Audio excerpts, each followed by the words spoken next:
নমস্কার। আজকে আমি যে বিষয়টি উপস্থাপনা করব সেটি হলো দশম শ্রেণীর দ্বিতীয় পাঠের অন্তর্গত কবি শঙ্খ ঘোষের লেখা আই আরও পেতে পেতে থাকি কবিতাটি। তো কবিতায় যাওয়ার আগে কবি প্রসঙ্গে একটু আলোচনা করে নেব আমরা।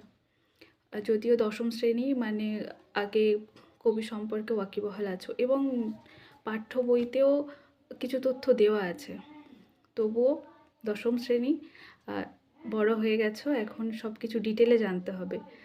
তো চলো একটু ডিটেলে আলোচনা করে নেওয়া যাক। আধুনিক যুগের বিখ্যাত কবি কবি শঙ্খ ঘোষ, যার প্রকৃত নাম চিত্তপ্রিয় ঘোষ, 1932 খ্রিস্টাব্দের 5ই ফেব্রুয়ারি অধুনা বাংলাদেশের চাঁদপুর জেলায় তার জন্ম হয়। কবি সম্পর্কে ডিটেল আমি স্ক্রিনে দিয়ে দিচ্ছি যাতে তোমাদের সুবিধে হবে। আচ্ছা, তার পিতা ছিলেন মনীন্দ্র কুমার ঘোষ এবং মাতা অমলাবালা দেবী। কবি শৈশব শিক্ষা শুরু হয় বাড়িতেই। তারপর পাবনা জেলার পাকশি চন্দ্রভাগা বিদ্যাপীঠে 1943 খ্রিস্টাব্দে তিনি ষষ্ঠ শ্রেণীতে ভর্তি হন। তারপর সেখান থেকে সপরিবারে কলকাতায় চলে আসেন। তারপর 1949 খ্রিস্টাব্দে প্রেসিডেন্সি কলেজ থেকে আইএ পরীক্ষায় প্রথম বিভাগে উত্তীর্ণ হন এবং ওই একই কলেজ থেকে 1951 খ্রিস্টাব্দে বিএ পরীক্ষায় পাশ করেন এবং তারপর কলকাতা বিশ্ববিদ্যালয়ে বাংলা ভাষা ও সাহিত্য বিষয়ে পড়াশোনা করেন। তারপর তিনি অধ্যাপনা করেন কলকাতাতেই, কলকাতার বঙ্গবাসী কলেজ, সিটি কলেজ, যাদবপুর বিশ্ববিদ্যালয়, দিল্লি ও বিশ্বভারতী বিশ্ববিদ্যালয়ে বহুদিন অধ্যাপনা করেছেন। তার রচিত প্রথম কাব্যগ্রন্থ দিনগুলি রাতগুলি পাঠ্য বইতেও দেওয়া রয়েছে। এরপর থেকে একে একে প্রকাশিত হয় তার নানান কাব্যগ্রন্থ, যেমন নিহিত পাতাল ছায়া, এখন সময় নেই, শ্রেষ্ঠ কবিতা, আদিমলতা গুল্মময়, মূর্খ বড় সামাজিক নয়, বাবরের প্রার্থনা, পাঁজরের দ্বারের শব্দ, প্রহরচড়া ত্রিতাল ইত্যাদি ইত্যাদি। তার কিছু প্রবন্ধ রচিত হয় যেগুলি অন্যতম হলো কালের মাত্রা ও রবীন্দ্রনাটক এবং ছন্দময় জীবন ইত্যাদি। এছাড়াও তিনি ছোটদের জন্য অনেক গ্রন্থ রচনা করেছেন। এছাড়াও ছোটদের জন্য নানান গ্রন্থ রচনা করেছেন, যেমন অল্প বয়স গল্প বয়স, ছোট্ট একটা স্কুল, সুপুরি বনের শাড়ি, সকালবেলার আলো, শহর পথের ধুলো ইত্যাদি। তাছাড়াও অনেক গ্রন্থ আছে যেগুলি মুখ ঢেকে যায় বিজ্ঞাপনে, এ আমির আবরণ, উর্বশীর হাসি প্রভৃতি। এই ছাড়া কবিতা লেখার পাশাপাশিও তিনি 30 বছর অনুবাদ কর্ম করেছেন। তিনি একাধারে বলিষ্ঠ অনুবাদকও ছিলেন। বেশ বহু আন্তর্জাতিক কবি সাহিত্যিকদের বহু কবিতা তিনি অনুবাদ করেছেন, যেমন গুন্টের গ্রাস, চেরাবান্তারাজু, পাবলো নেরুদার একটা কবিতা আছে তোমাদের পাঠ্য বইতে। তারপর Jacques Prévert, Nicolas Guillén, Dylan Thomas, Antonio Machado, Guillaume প্রমুখ। তিনি তার সাহিত্য সৃষ্টি বা প্রাবন্ধিক জীবনের এসব কিছুর জন্য তিনি অনেক পুরস্কার ও সম্মাননা তিনি পেয়েছেন, যেগুলো বইতে শুধু পুরস্কারের নামগুলো বলা হয়েছে, তো সেগুলো একটু ডিটেলে জানো। 1977 খ্রিস্টাব্দে মূর্খ বড় সামাজিক নয় কাব্যগ্রন্থের জন্য নরসিংহ দাস পুরস্কার পান এবং বাবরের প্রার্থনা কাব্যগ্রন্থটির জন্য সাহিত্য একাডেমি পুরস্কার লাভ করেন। 1989 খ্রিস্টাব্দে ধুম লেগেছে হৃৎকমলে কাব্যগ্রন্থটির জন্য রবীন্দ্র পুরস্কার পান। গান্ধর্ব কবিতাগুচ্ছর জন্য পান সরস্বতী পুরস্কার। 1999 খ্রিস্টাব্দে রক্তকল্যাণ অনুবাদের জন্য সাহিত্য একাডেমি পুরস্কার পান।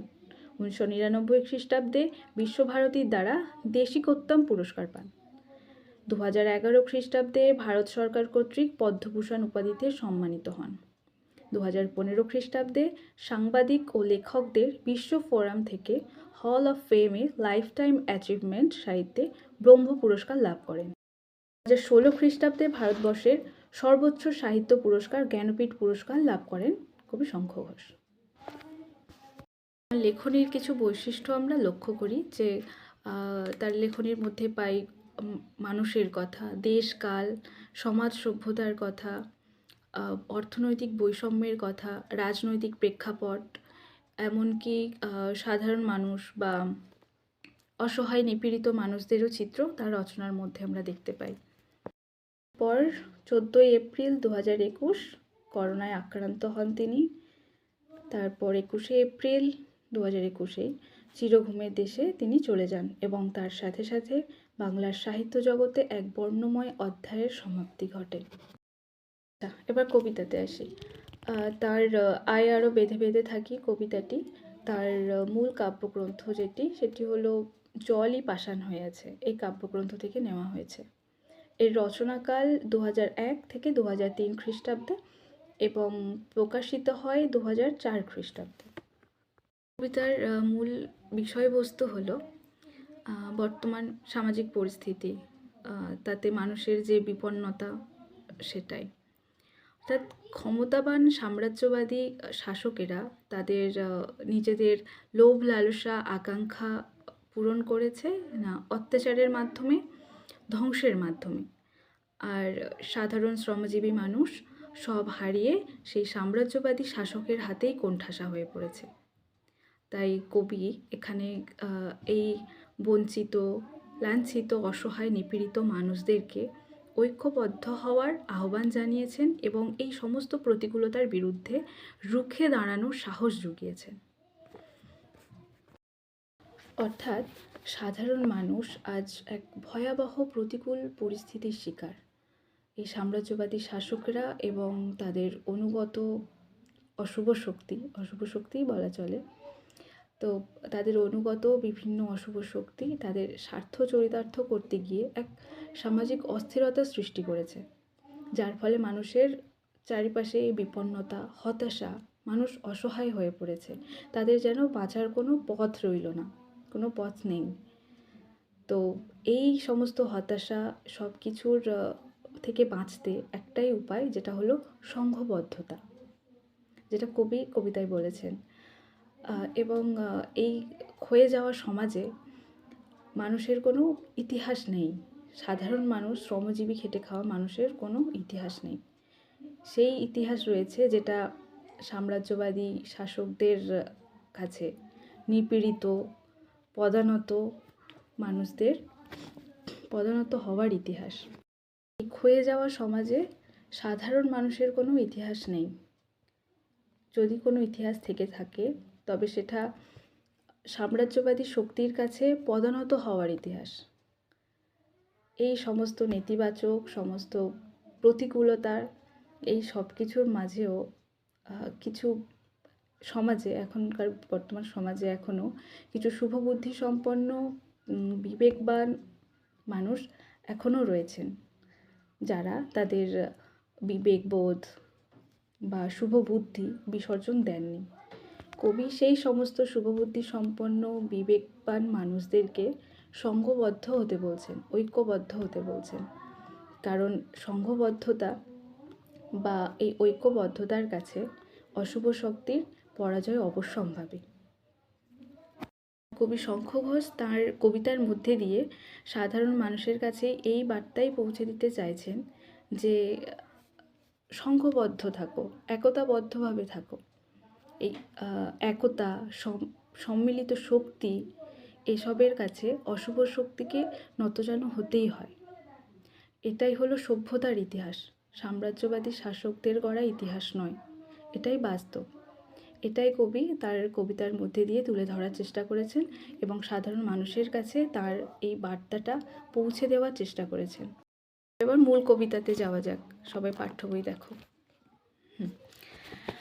আমাদের ডান পাশে ধস, আমাদের বাঁয়ে গিরিখাত, আমাদের মাথায় বোমারু, পায়ে পায়ে হিমানির বাঁধ, আমাদের পথ নেই কোনো, আমাদের ঘর গেছে উড়ে। আমাদের ডান পাশে ধস। ধস বলতে আমরা সাধারণত কী বুঝি? ধসে পড়া, খসে যাওয়া। তো এখানে ধস কেন ব্যবহার করেছেন?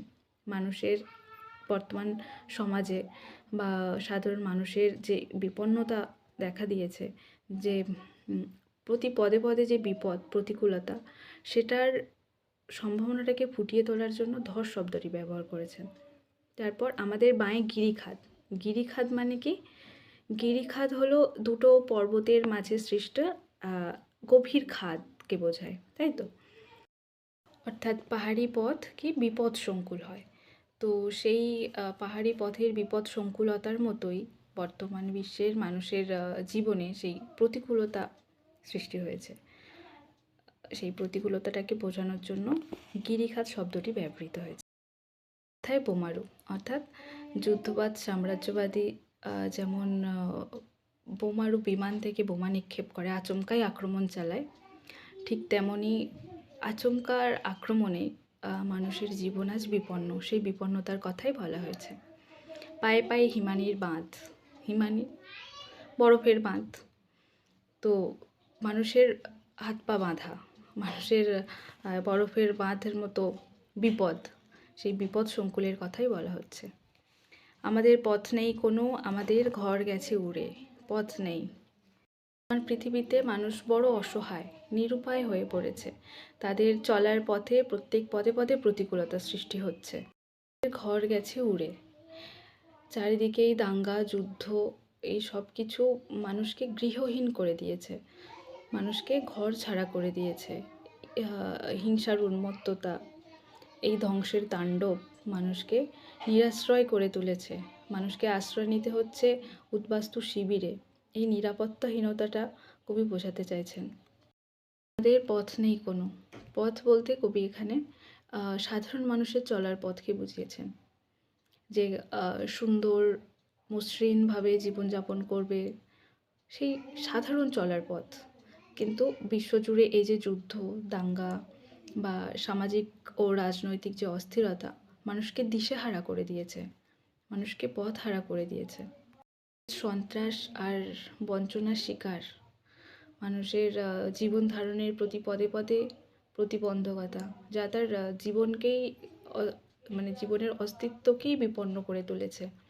তাই কবির আশঙ্কা যে এই অন্ধকারের আবর্ত থেকে মানুষ এসে সুষ্ঠুভাবে জীবনযাপন আদৌ করতে পারবে কি না, যে সাধারণ মানুষের আর হয়তো সুষ্ঠুভাবে জীবনযাপনের কোনো পথ রইল না, এই আশঙ্কা কবি করছেন। আচ্ছা, পরের প্যারা। আমাদের শিশুদের সব ছড়ানো রয়েছে কাছে দূরে, আমরাও তবে এইভাবে এই মুহূর্তে মরে যাব নাকি?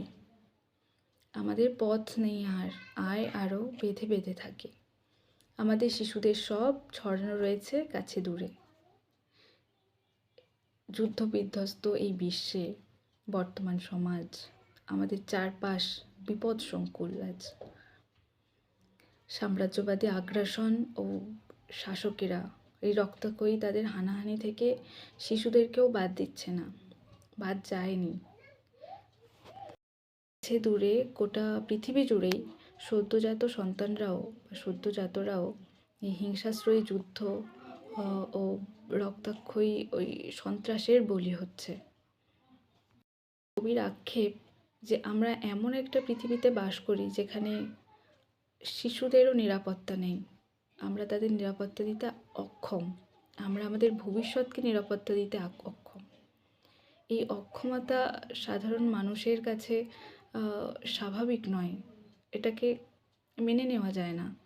এই মানতে না পারাটাও একটা বড় বেদনাদায়ক, বড় অবমাননার বিষয়, যেটা কবির মনে কাজ করছে এবং তিনি কবিতার মধ্যে দিয়ে ফুটিয়ে তুলেছে।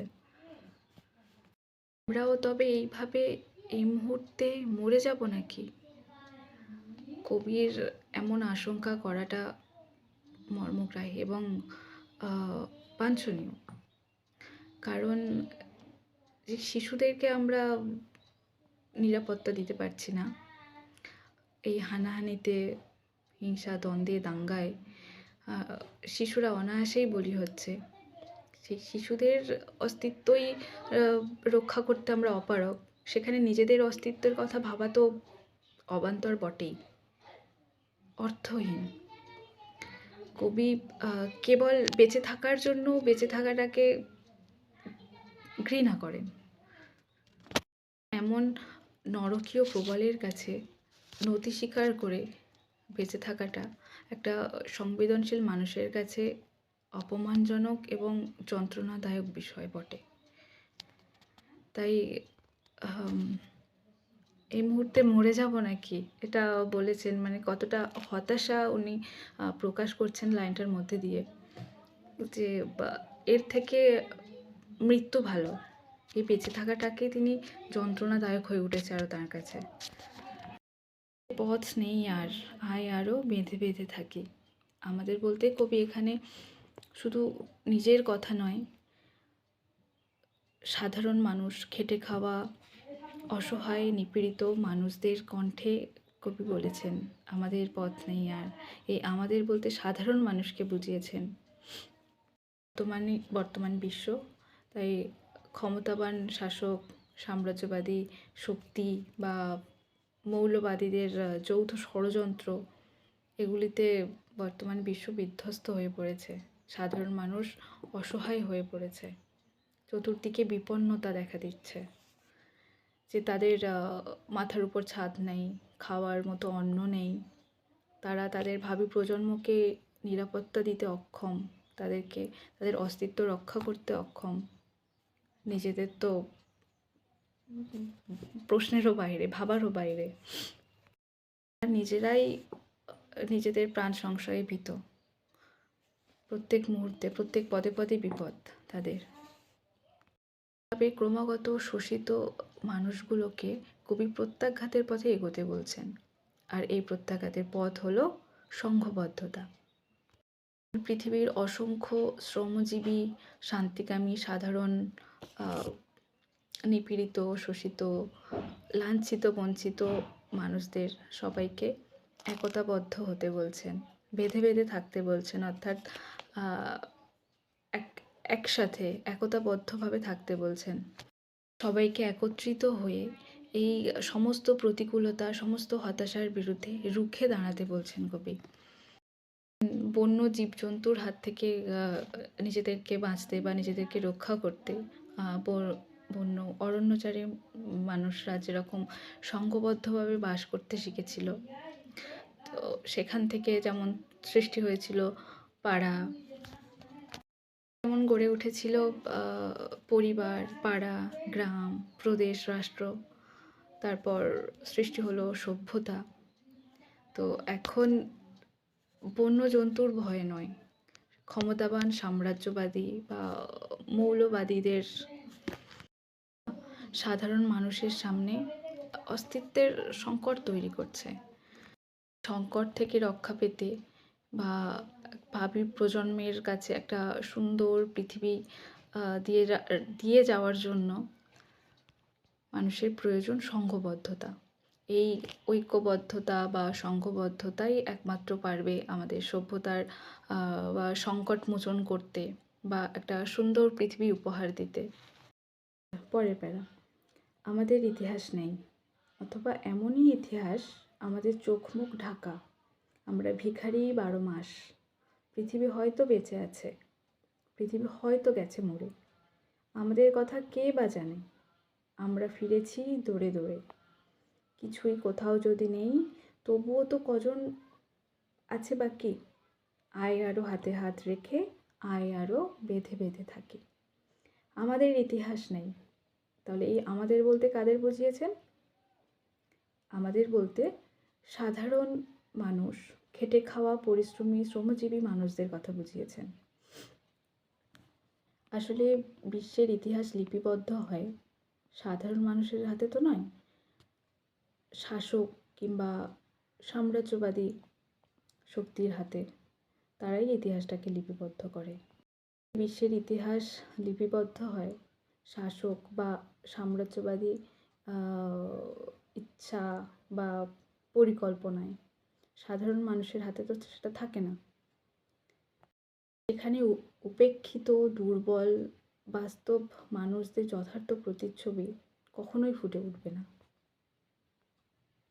বর্তমান সময়ে হিংসা ও পর্যদস্ত সাধারণ মানুষের কথা বলতে গিয়ে কবি এখানে ইতিহাসের প্রসঙ্গকে টেনে এনেছেন। দেশ কিংবা জাতির সমাজ, সভ্যতা ও সংস্কৃতির বিবর্তনের ধারাবাহিক ভাষ্য আর বিশ্লেষণকে কেন্দ্র করেই গড়ে ওঠে ইতিহাস। প্রথাগত ইতিহাস বা আহ, উম, ক্ষমতাবানের পরিকল্পিত ইতিহাসে তো স্বার্থই প্রাধান্য পাবে। সাধারণ মানুষ ক্রমশ ভুলে যেতে থাকে নিজেদের ঐতিহ্য, শিকড়, স্বপ্ন ও সংঘর্ষের ইতিবৃত্তকে। তারা দিশাহীন বিচ্ছিন্নতার পথে হারিয়ে যায় ক্রমশ। তাই কবি জনতার ইতিহাস থাকা বা না থাকার সঙ্গে যখন কোটাঙ্কট এমনই ইতিহাস কবিতা লাইন অনুযায়ী লেখেন, তো তখন মানুষের বিভ্রান্তের দিকটিও স্পষ্ট হয়ে ওঠে। শাসকের উদ্দেশ্য পূরণ করে এমন চাপিয়ে দেওয়া মিথ্যা ইতিহাসের যে কলঙ্কিত রূপ, সেই কলঙ্কিত রূপটিকে কবি কটাক্ষ করে বলেছেন যে এমনই ইতিহাস। আচ্ছা, পরের লাইন, আমাদের চোখ মুখ ঢাকা, আমরা ভিখারি 12 মাস। চোখ মুখ ঢাকা বলছে কেন? মানব সভ্যতার প্রকৃত ইতিহাস এই ক্ষমতাবান শাসকদের দ্বারাই নিয়ন্ত্রিত হয়, বিকৃতিও হয়। নিজেদের সংকীর্ণ স্বার্থ চরিতার্থ করার জন্য ইতিহাসের গতি প্রকৃতি নিজেরাই বদলে দেয়।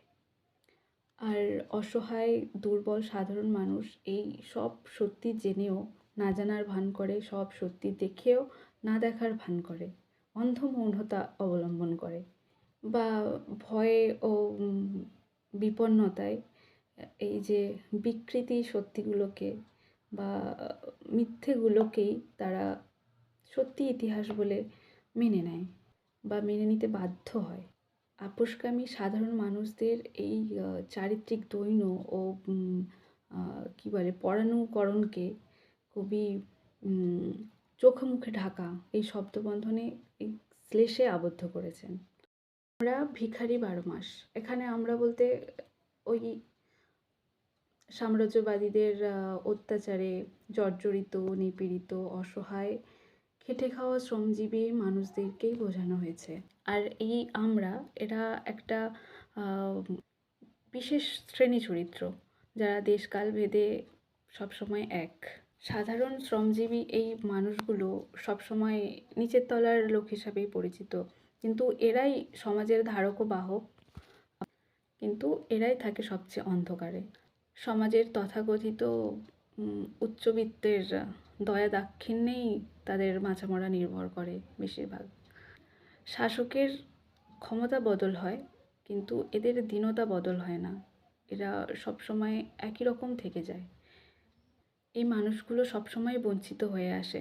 তারা তাদের ন্যায্যটা পায় না। তারা তাদের সর্বস্বটুকু দিয়েই কাজ করে, খাটে, কিন্তু ন্যায্য পাওনা তারা পায় না কখনোই।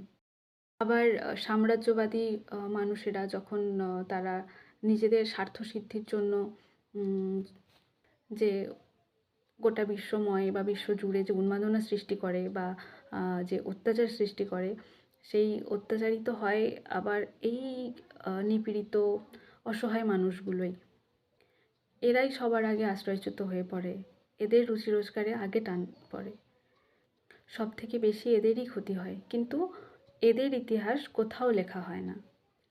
আর যদিও বা লেখা হয়, তবে সেটা ওই সাম্রাজ্যবাদীদের হাতেই বিকৃত হয়েই পরিবেশিত হয় যেটা লেখা হয়। অথচ এই সমস্ত মানুষেরা শুধুমাত্র অর্থনৈতিক দিক দিয়েও ভিখারি নয়, এরা সামাজিক দিক দিয়ে, মানসিক দীনতা থেকেও এরা ভিখারি, কারণ মানসিক দৈন্যতা দেখা যায় এদের মধ্যে। শাসকের অবজ্ঞা, উপেক্ষা, অবহেলার পাত্র।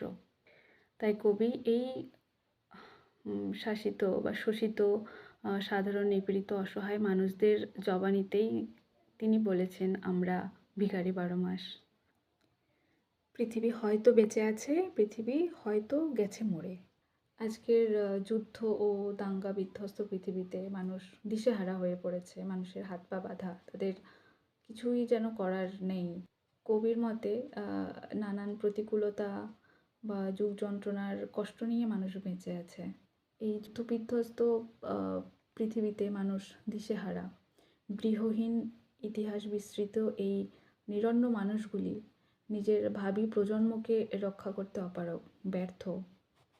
তাই কবি এক ধরনের সংশয় প্রকাশ করছেন। এটা মানে ঠিকই, সংশয় হওয়াটাই স্বাভাবিক যে পৃথিবী হয়তো বেঁচে আছে, হয়তো হয়তো দিয়ে বলছেন।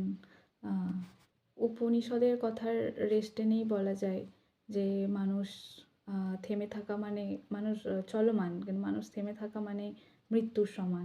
জীবনের অর্থহীনতায় বেঁচে থাকার আশা সে হারিয়েছে, তাই সমস্ত পৃথিবীটা তার কাছে জীবনমৃত হয়ে উঠেছে। আমরা ফিরেছি দৌড়ে দৌড়ে, আজ সমগ্র পৃথিবীর বুকে নেমে এসেছে গভীর আঁধার। হিংসা, যুদ্ধ, রক্তক্ষয়, বিভেদ ও বিচ্ছিন্নতার আঘাতে মানুষ ক্ষতবিক্ষত হয়ে আছে। তার চলার পথে ডানে বামে উপরে নিচে সমস্ত প্রতিকূলতায় আচ্ছন্ন। প্রতি পদে পদে বিপদ, প্রাণহানির আশঙ্কা ও শাসকের চক্রান্ত, স্বার্থান্বেষী ক্ষমতাবানদের সাহায্যে সমাজ রাজনৈতিকের যে অবক্ষয় এক চরম রূপ নিয়েছে পৃথিবীতে। ফলে এই নরঘাতী হানাহানির শিকার হচ্ছে শিশুরাও, সদ্যোজাতরাও। হতভাগ্য, নিরাপত্তাহীন এই মানুষের দুর্দশা, এই নিরুপায় ছবি এটা ফুটে উঠেছে এই এই লাইনটার মাধ্যমে। আচ্ছা, কিছুই কোথাও যদি নেই তবু তো কজন আছি বাকি। এই সমস্ত হানাহানি, খুনোখুনি, দাঙ্গা, যুদ্ধ, হিংসার মদমাত্মতায় যে বিষাক্ত পৃথিবীতে এত কিছুর, এত প্রতিকূলতা, হতাশার মাঝেও কিছু বিবেকবান, শুভবুদ্ধি সম্পন্ন মানুষ রয়েছেন যাদের বিবেকবোধ আছে, এখনও বিসর্জন দেননি। তো কবি তাদের আশায়, তাদেরকে একতাবদ্ধ হওয়ার আশায় বা তাদের নিয়ে প্রতিরোধ করতে চাইছেন, সেটার আশায় তিনি বলছেন যে তবুও কতজন তো আছি বাকি, যে আছে কিছু মানুষ আছে যারা প্রতিরোধ করতে পারবে, এই আশা কবির আছে। আয় আরও হাতে হাত রেখে, আয় আরও বেঁধে বেঁধে থাকি। কবি তাঁদেরকে একতাবদ্ধ হতে বলছেন, সংঘবদ্ধ হতে বলছেন, যার ফলে এগুলোকে রোখা যায়, অর্থাৎ প্রতিকূলতা থেকে বাঁচা যায় বা প্রতিরোধ করতে যেতে পারে। সেই জন্য আরও বলছে, আরও আরও আরও বেঁধে বেঁধে থাকি, আরও মানে অনেক করে সবাইকে খুব করে একতাবদ্ধ থাকতে বলছেন, সংঘবদ্ধ থাকতে বলছেন, যাতে একটা ছোট আশা কবির মনে জাগে যে কিছু মানুষ তো আছে এখনও যার যার ফলে পৃথিবীটা শুধরাতে পারে বা একটা ভালো পৃথিবী আসতে পারে, যদি এই সমস্ত ভালো মানুষগুলো বা ভালো বিবেক বুদ্ধি সম্পন্ন মানুষগুলো যদি একতাবদ্ধ হয়, তারা অবশ্যই লড়তে পারবে এই খারাপ পৃথিবী থেকে, এই সাম্রাজ্যবাদী শাসকদের হাত থেকে রক্ষা করতে এরাই পারবে, এরাই সভ্যতাকে আবার পুনরায় ভালো বিশুদ্ধ করে দিতে পারবে, বিষাক্ত পৃথিবীটাকে বিষমুক্ত করতে পারবে, এটা কবির আশা। এবং তিনি খুব পরিমাণে চান যে সত্যিই একতাবদ্ধ হোক এবং পৃথিবীটা শুধরাক, বা আমাদের ভাবি প্রজন্ম যারা আসছে তারা একটা সুষ্ঠুভাবে জীবনযাপন যাতে পালন করতে পারে। আর এটা কবি যে কবিতাটা লিখেছেন একদম অতীব বাস্তব, একদম আমাদের বর্তমান পরিস্থিতি একদম একই। কয়েক বছর আগেও যেমন ছিল, দিন দিন আরও অধঃপতনে যাচ্ছে। তোমরা তো বড় হয়েছো, আশেপাশে খবর তো রাখছো নিশ্চয়ই, সবটা জানো বর্তমান পরিস্থিতি কেমন, বা ছাত্রছাত্রীদের অবস্থা কেমন, বা সাধারণ শ্রমজীবী খেটে খাওয়া মানুষদেরও অবস্থা কেমন। সবটা একদম কবিতার প্রত্যেকটা লাইন অর্থবাহী, প্রত্যেকটা গুরুত্বপূর্ণ এবং তাৎপর্যবাহী, একদম অতি বাস্তব আমাদের চোখের সামনে তুলে ধরেছেন। এবং আমাদের এই গোটা ছাত্র সমাজ বা প্রত্যেকটা মানুষের কাছে তিনি এই বার্তা পৌঁছে দিতে চেয়েছেন যে আসো, আরও আরও বেঁধে বেঁধে থাকি, আরও হাতে হাত রেখে আরও আরও বেঁধে বেঁধে থাকি, যে সবাই একতাবদ্ধ হলে কি অশুভ শক্তির বিনাশ ঘটবে, একদিন ঠিক আমরা বিনাশ করতে পারবো, এরকমটা কবিও ভেবেছেন এবং এই বার্তা সবার কাছেই তিনি পৌঁছে দিতে চেয়েছেন। আচ্ছা, এখানেই আমাদের আলোচনা পর্ব শেষ করছি। যদি কারোর অসুবিধা থাকে আমাকে পরে জানিও। ধন্যবাদ।